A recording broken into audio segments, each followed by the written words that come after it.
Hello and welcome to She the People's Women's Writers Fest. After a gap of 2 months, we are again back with yet another day of new and fulfilling discussions on books. Here is a special discussion on sports writing, and focused on women's cricket. Our panel today is called In Focus, Writing About Women in Sports, and we have two people with us. First up is Aayush Puthran. Aayush Puthran is the author of the book Unveiling Jazba, A History of Pakistan's Women's Cricket, and is a Bangalore-based cricket journalist who writes for CricBuzz with Siddhant Patnaik. She has reported on cricket for Wisden and ICC. When she's not writing about sports, she's writing about books, culture, and current affairs. She calls Bangalore her home. Karunya was one among only 3 Indian journalists at the Lord's press box for the year 2017 World Cup final. I welcome you both to She the People's Women's Writers Fest. Ayush, I'll come first to you and ask you, isn't it strange that two countries which are so crazy about cricket, the focus on women playing the game had been dismally low? Yes, I mean, quite obviously, because that is where something that, even I found out with the book, because when you had to go and write about them, there's absolutely no record at all. There is very limited video footage available. I mean, this is a conversation we've had for years now, and quite evident, quite obvious, and surprising. But at the same time, you sort of also understand how the socio-cultural way of living is in India and Pakistan. So it's not entirely surprising either that this has been the case, but it still is, I think, to an extent, but better days right now, I guess. Yeah. So, Karunya, do you think that cricket is an expensive game to practice and that is a reason why women have been out of it? It's definitely an expensive game, and it's one of the reasons why women have been out of it. As Ayush mentioned, there's a whole lot of socio-cultural baggage also that comes with any woman playing sport, and the discussion, I think, for both men and women is how expensive a sport cricket is. In India, we know, that there's enough research that's been done about how parents maybe tend to spend a little more on the boys' education or well-being rather than the girls. So obviously that is one of the main financial constraints that does happen when any girl wants to take up cricket. Absolutely. So my next question is to both of you, and it is more to do with the writing of the book. I realized that in both your books, the challenge that you faced was a lot of accounts were oral, sometimes therefore conflicting. I'll come to one by one to both of you. Tell us what prompted you to first write this book and the challenges you faced about it. So, Karuna, can I come to you first? So why we wanted to write the book, as Ayush mentioned, there's so little been written about women's cricket in India. So we probably had a slightly ambitious aim with all of it. For one, we wanted to capture the cricket side of things. So the records, there have been so many incredible matches. You see a scorecard, you see, a one-run victory or a win by one wicket. And we wanted to know the stories behind it, because a lot of this, there is no visual documentation. If there's an article in the newspapers, if there's a report in the newspaper, it's probably just like a small column. So we wanted to know the stories behind some of these really big matches. So there's a cricket side of things. And then the other side is a socio-cultural context, to put all these games, to put all the women playing these games in context of where they come from and the world and, the time in which they were living in. And also there was this desire that this has to be just a starting point. So because there was so little material that we could draw from, and we were depending so much on oral accounts, which, as you mentioned, is pretty contradictory, we realized that at some point, there was going to have to be revisions. There were going to be other people who come in, 5 years down the line saying, this is actually not what happened, or I'm going to add to the story. And I think that was something that we were very ready for. And we were very conscious of the fact that this is just the first level of this story that's now almost like 50 years, I think. So yeah, that was the main driving force of us doing the book. The challenges, as you said, was depending on oral accounts. And also being true to the story, to the voices of these women, but also, maintain our journalistic hat and saying, okay, you know what, maybe that, I know this woman is saying this, but maybe I need to find another source for it. Maybe it's not fully true. Maybe she has her reasons for saying the story a particular way, but there's another side to it. So it required us to wear our journalistic hats as well. So, Aayush, what would you like to add to that? Even in your author's note, you have explained in details, where there are discrepancies, what kind of discrepancies are possible. So tell us about the, research process of the book and how you... I mean, it was much easier for me in the sense, like, as compared to what it was for Karunya and Siddhanta, because I was dealing with 25 years and more or less everyone was accessible. They're alive, their memories are alive. It's a small group of people with Pakistan. Yes, there were contradictions, there were groups all putting out their point of views. But with Pakistan cricket, one issue has been that there's been absolutely no television coverage or written coverage, also because they were not playing at home. Because of all the terrorism and all those issues, they were mostly playing outside. So there were not fans who were watching them.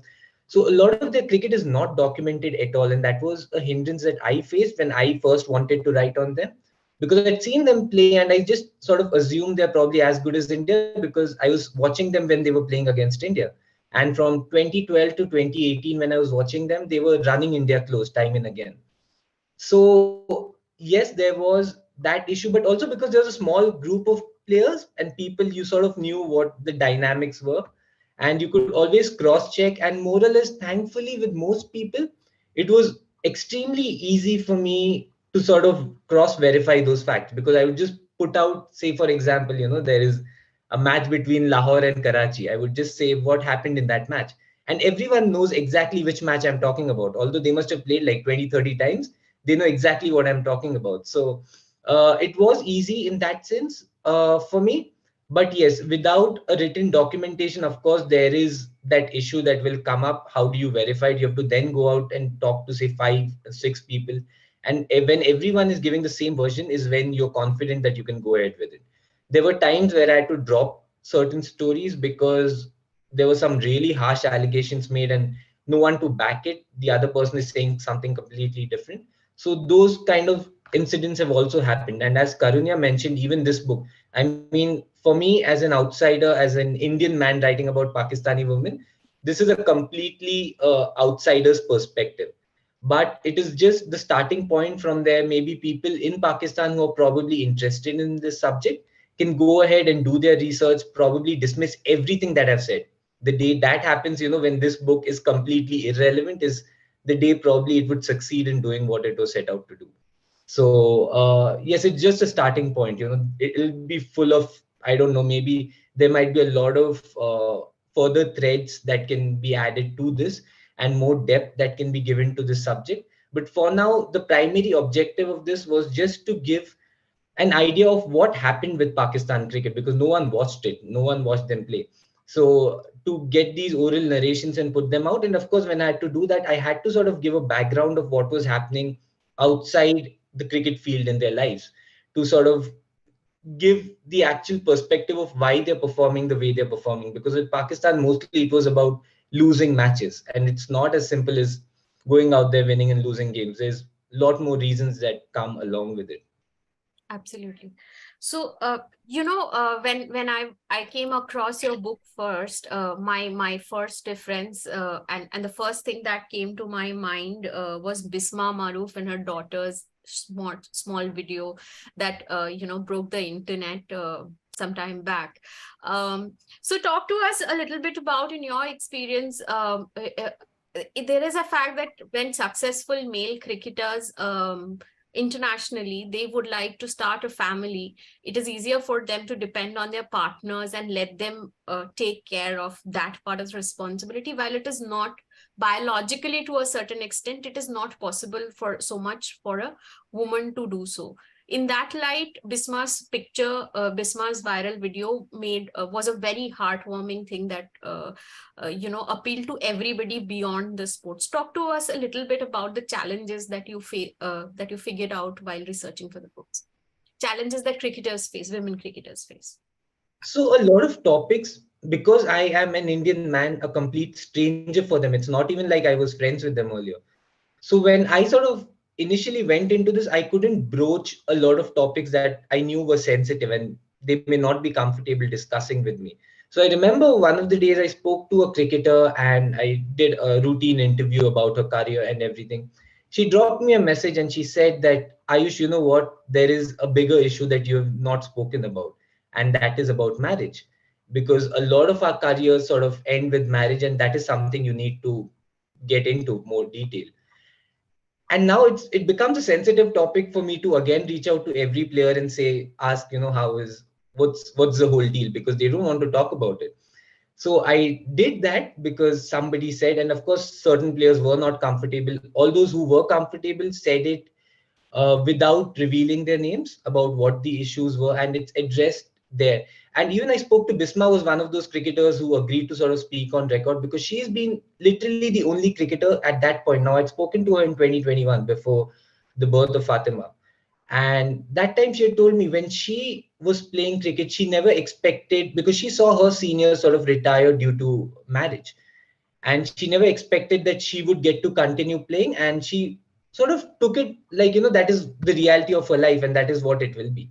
But thankfully she was supported. The moment she supported and she becomes this torchbearer, thankfully supported by the PCB, with the parental policy, now you see another cricketer coming through, Kainat Imtiaz, who's had it much easier because there was somebody who laid the foundation for that. I mean, even for Bisma, there was an example in her teammate Nayan Abdi, who had to drop out of cricket for a brief while, but yet she sort of attempted to resume playing in US and post childbirth. So there was, okay, she probably didn't succeed in doing coming back to cricket the way Bisma did, but at least she tried, she reached a certain level, and that sort of gave confidence to another cricketer.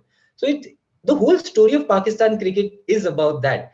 One cricketer sort of making the road easier for another to follow. And tomorrow, I mean, even now, I won't say that Bisma is going to become the greatest cricketer on this planet, but there might be someone 10 years down the line, 15 years down the line, who's capable of reaching those levels. And Bisma has sort of made that road easier for her, and thankfully supported by the board as well. But yes, I mean, there were challenges because several players dropped out of cricket because of marriage. I mean, I'm still in the process of a research just to see where are the points where these players are dropping out. And marriage used to be a huge point. Right now, it is not, because right now, if you see the last two cricketers who got married, they're still playing for Pakistan, and that's great. Yeah. So, Karunya, I'll come to you, and Aayush has touched upon this a little bit. So there is this the biological clock, so to say, the years in which any sports person can play are also, I mean, for women, it becomes difficult because that is also the reproductive age, the societal pressure of getting married and starting a family. Do you think for a lot of women in sports and in cricket, that is what makes them get out of retire and sit back and not pursue their careers? It's definitely one of the points. So recently, FIFAS did a sort of survey on the state of women, on speaking to a lot of female cricketers in India. So what usually comes across is that there are certain points in life where people tend to drop out. So one, obviously, there are a lot of young girls that play cricket, and because a lot of the state cricket starts at 16, you have a lot of girls around that age who play cricket. So the first stage where they drop out is when they're done with school and maybe they're traveling out of their state or whatever for further studies in terms of graduation. The second stage of life where we see a lot of people drop out is once they're done with their studies and there's pressure to find a job, because cricket, especially at the domestic level, doesn't pay very well at all right now. That is one of the major pain points, at least in India, that it's only the railways that hires a lot of women and pays them in a way that they can continue to play cricket. the opportunities that are there for a lot of the male cricketers, whether it is to just play constantly for clubs and earn that sort of money just by playing cricket, or play for a lot of corporates. All of that doesn't exist for the women. So we see a lot of people at around 23, when they sort of need to start supporting themselves or their families, take a step back from cricket. The third stage is definitely once people start thinking about having a family, or there's pressure from parents or whatever to start a family. What we have seen is, especially in the past maybe 3-4 years, even since we wrote the book, this is changing to a certain extent, because as Aayush pointed out, there are role models that they have now, people who have done this. So there are a lot of young women who see that this is possible and want to continue playing after getting married and having a baby, especially if this happens in their early 20s, then there is a chance for them to continue playing. After 30, I think the story is a little different. It's only at the very high levels where there's even a possibility that this can happen. We've seen, even outside of India, it's only now, once there are 1 or 2 women who have wanted to do this in places like Australia, Pakistan, New Zealand, now maybe South Africa soon, maybe, where even boards are forced to take into consideration, forced to ask these women, what do you want from us? Do you need childcare support when you're traveling? Do you need, an extra person? Like, we know that Mista's mom travels with her, and the PCB has made that, available. This is an option in Australia as well, where the women have an option to have a caregiver with them. So I think until there is this one person who goes ahead and does it visibly, it hasn't, these conversations don't even happen.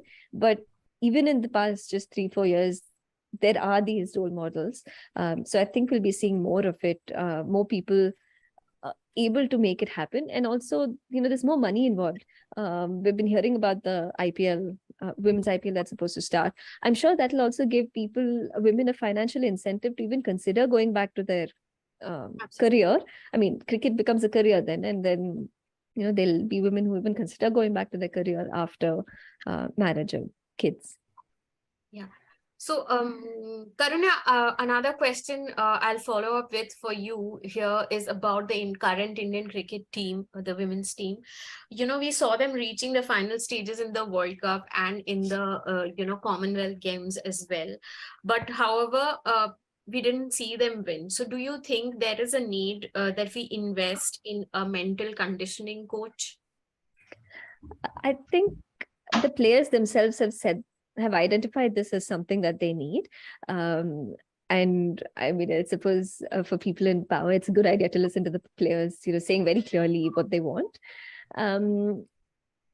It's definitely one of the points that will make a difference. And we've seen this in the men's game as well. We have a lot of really prominent players talking about how important it could be.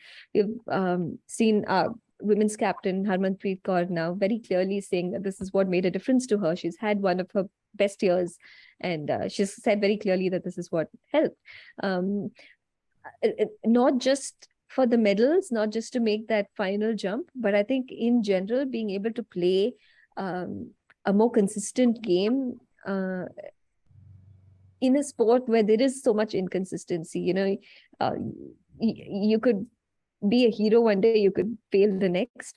So even without keeping sight of the medal, for the, as the players say, for the process itself, having support of a mental conditioning coach will help. Yeah. So, Aayush, I'll come to you. And whenever there is a big tournament, big international tournament, we hear a lot about women's participation, the number of medals women won, even for cricket for that matter. But as a journalist who has been dedicatedly working in the field, how do you ensure that you continue to report with the same vigor, same energy, same enthusiasm all year round? And what are the challenges that you faced as a journalist in terms of dedicatedly reporting on women in sports?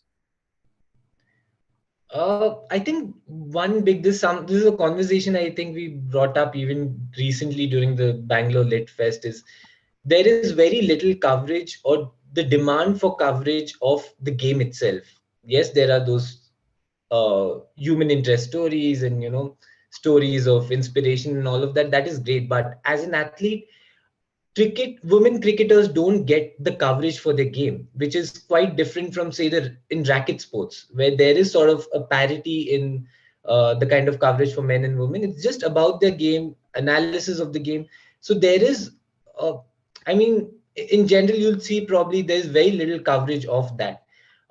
So that is an issue, and because of that, because there is no television coverage either, in a way, nothing about their sport is known, and until the point they reach the absolute top. And if you then go down, filter down into sort of understanding in India, also in Pakistan as well, when you sort of realize that in Kerala the challenges are different, in Saurashtra the challenges would be different, in Bombay the challenges would be different. Similarly, even in Pakistan, as to what kind of structures exist. So that is another issue. So I mean, for me, it's easier because I'm just driven. I can do it out of interest. Uh, so I don't know. For me, that is not really an issue or a challenge, particularly. But in general, there is probably less coverage, and the demand for coverage is very little because there are people. Even now, I think Ananya Upendran is doing some fine job by herself, not attached to any institution. Or there's one girl, Kritika, as well, who's sort of giving you the kind of coverage about the game which does not exist otherwise in sort of mainstream publications. That is an issue. I mean, I don't particularly face any issue as such. Karunya, would you like to add anything to that? Yeah, just to add to this, I think Aayush just mentioned some excellent, really, younger reporters who are doing a lot of this out of passion. I think at this point, it needs to be supported beyond, just their passion. This is hard work. This is someone's labor that's going into providing content, providing media. And what the challenge, apart from space, is finance. Is it sustainable to play? Is it sustainable for a woman to play sport in India? I think an extension of that would be, is it sustainable for a woman or anyone to cover women's sport in India as well? I think there's maybe slightly more media organizations that are willing. I think saying that they're supporting it would be maybe a little too far, but they're not actively discouraging it. So I think that may be one small step in the right direction. But definitely there needs to be more acknowledgement that this is, this takes time, this takes effort, this takes money. And definitely the ones who are doing it out of passion right now need to be acknowledged in a way that, when these big tournaments come, it shouldn't again be, your star journalists, swooping in to cover those matches. I think there should be an effort to provide opportunities for people who are doing a lot of work at the grassroots as well. So, Aayush, coming to you, Australia and England are the two teams which continue to be dominating the women's cricket scene. So, what do you think are the things that, in terms of running a team, in terms of the morale, in terms of how they are treated, the policies, etc., the things that the subcontinental teams can learn from them? I mean, it's a different structure altogether. I mean, the pathways are different. The kind of resources that you get along the way are different. So invariably, you'll sort of produce the kind of results that they are. I mean, right now, India is probably just as good in the national team in terms of performance at the highest level. But it's a completely different issue that we're talking about. At least in Pakistan, you don't even like, there is a cricketer, their top pacer, Diana Begg. She stays in Gilgit Baltistan, but just to be able to practice, even during the pandemic, she had to come down to Lahore just to practice because there are no facilities where girls can play or practice. And those avenues, are even something as simple as street is not a place where girls play. It is a space meant for men. Even we, I mean, we are playing in India. Yes, there are times where, rare occasions when girls would join, but mostly you'll just see guys playing any team sport, whether it is cricket, whether it's football. But suddenly it is different when it's badminton. You'll see a different ratio altogether. So there are the streets or the parks are not spaces where girls play. You need, in Pakistan, you need sort of a protected environment, even stadiums, even proper stadiums for international matches. Men, unless they're organizers or family members or friends of the players, they're not allowed. So they need those secured environments which are not there. So where are you supposed to play? And the kind of money they earn, I mean, we are talking about Indian players not earning enough. A Pakistani cricketer, the topmost cricketer, will not earn as much in one entire year as an Indian cricketer would earn by playing one test match. Okay, they'll end up playing just one test match a year, but still, they'll not earn that much. So you don't have access to basic training. And we are talking about something as simple. I mean, I remember one of the Pakistani athletes recently, she got miffed at the statement made by Amir Khan, a British Pakistani boxer, who said that in the subcontinent they don't have good diets, that is why they don't become good athletes. And she's like, we don't have food to eat here, 3 times food, that is a challenge for us. What diet are you talking about? And even in UK, when this book was read, one of the things that shocked them was that they are fighting over whether there should be 4-day test matches or 5-day test matches, while here people are struggling to just be able to get validation or support from their families to step out and play. Some of them, as you would have read probably in the introduction chapter itself, Sabah Nazir, she was living off a diet of naan and water. So there's a huge difference by the time they come to the international setup. So I'm not sure whether comparing with, yes, the boards can do a lot in terms of making accessibility and infrastructure better for them. But there are a lot of socio-cultural issues that crop up in the subcontinent that maybe players in women in UK and Australia wouldn't have to face, I'm assuming, again. Just to add to this, I think Ash is absolutely right. The issues are so different. So to take any lessons is very tricky. Maybe the only thing that can be taken away is the intent. If you have an intent in boards, either the local level or the national level, want to promote women's cricket, want to do something good for the players, I think that is something that we should definitely take away. Right. So, coming to the point of the recent announcement by BCCI, where they're going to pay the same match fee for the Indian players, men and women.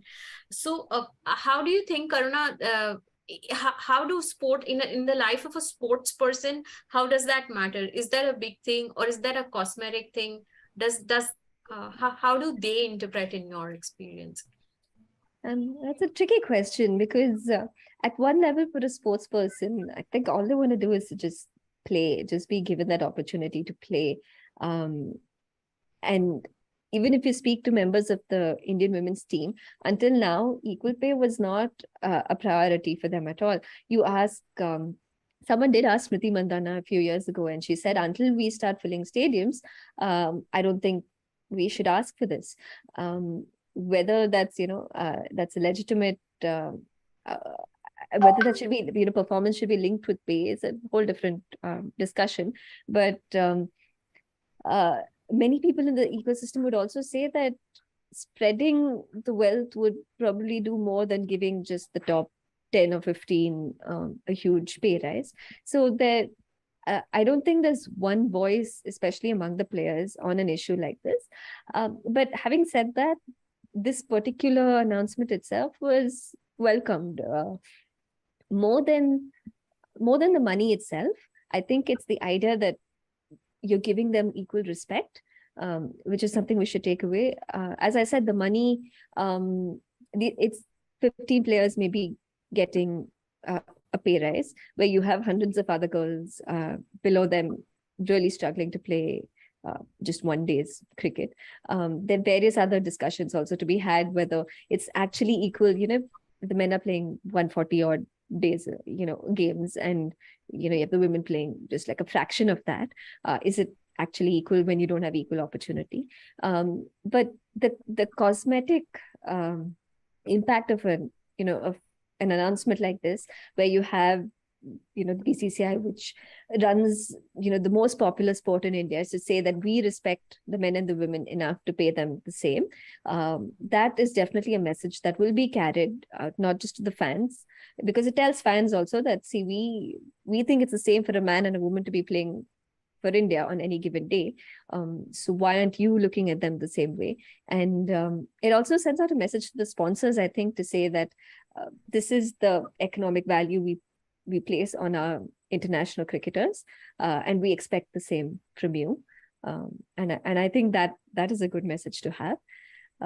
So yeah, it's a complicated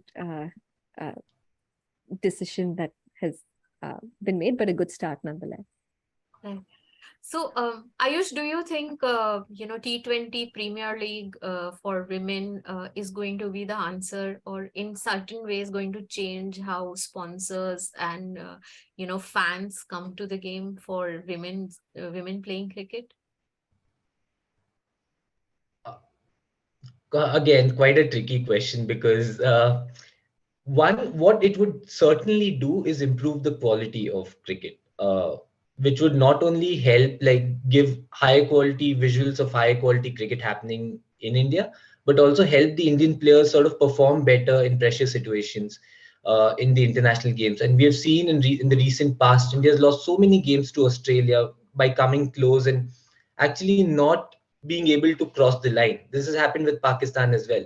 When it is a close situation, they are unable to close down the games.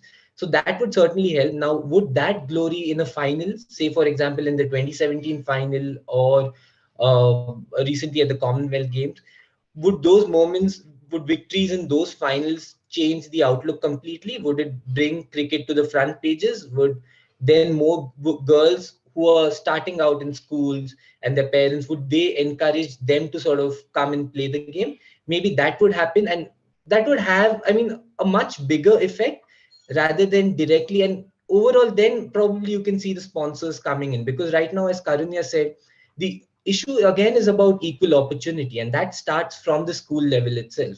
Where at school, even if you have a school team, they're probably playing one tournament a year, two tournaments a year for girls, while for men they're playing year round. And something similar happens at the domestic level as well, where of course men are playing the 5 years, so they're playing a lot more days of cricket, say at least 45, 50 more days of cricket than what women are playing.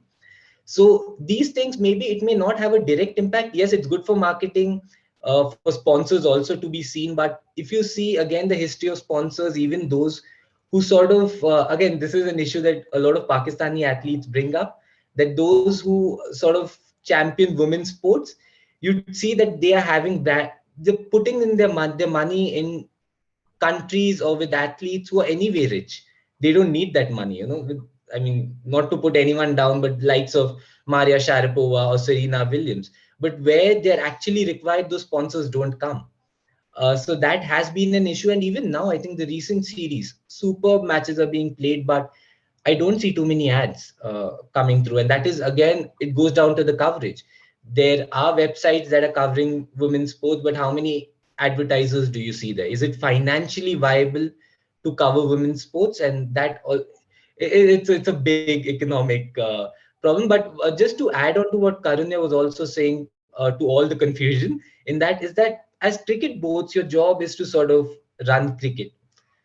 It is technically a non-profit organization. Yes, profits are required to sort of grow the sport and all of that, but you cannot sort of differentiate between men and women. Your job is to run both sports, for both of them. Just that because women cricket sort of came late to them, whether it is the BCCI or PCB, it is always seen as, we didn't start out to run women's cricket. It was pushed on us, and whatever we are doing today, we are giving them more than what they were getting earlier.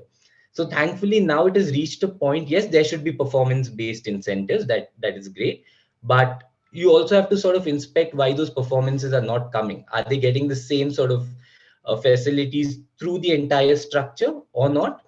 And okay, fine, you give performance incentives. Even now there is equal pay in terms of match fees, but not in terms of contracts. It's a huge disparity there. And in Pakistan, again, it gives a sort of a socio-economic uh, idea to it, because at least the cricketers in Pakistan now, they're not responsible financially for their households, while the men are. They're expected to bring in money. But that doesn't mean that tomorrow, if a player comes in, she can't stand independently if she wants to with the money that she's getting. it's a whole complex web out there. So I don't know. I mean, just to answer your question, whether it would bring in money, I'm hoping it does, because it will get more limelight. There'll be more star value. But right away, maybe not. And that is where we need to be patient. We cannot expect similar results that we got with, say, men's IPL, or maybe no results for a few years, and we have to be patient with that. We cannot discontinue a product, so to say, just because it is not getting you money right away. Right. So, I mean, my last question, and it's probably a little utopic question, but I like both of you to answer this. Do you see sometime soon where we have like a all women's team in terms of having umpires as women, grounds women, managers? So, do you think we are going somewhere there? Yes, certainly we are going there. I think we are not there as yet, but I'm aware that there is an effort being made both by the BCCI and the PCB. Yes, we do not have enough women right there at the moment, but they're coming through, even as to take the pitch curators or the umpires or there are a lot of match referees. Yeah. Yeah, I think that we are here already. We are very close to that.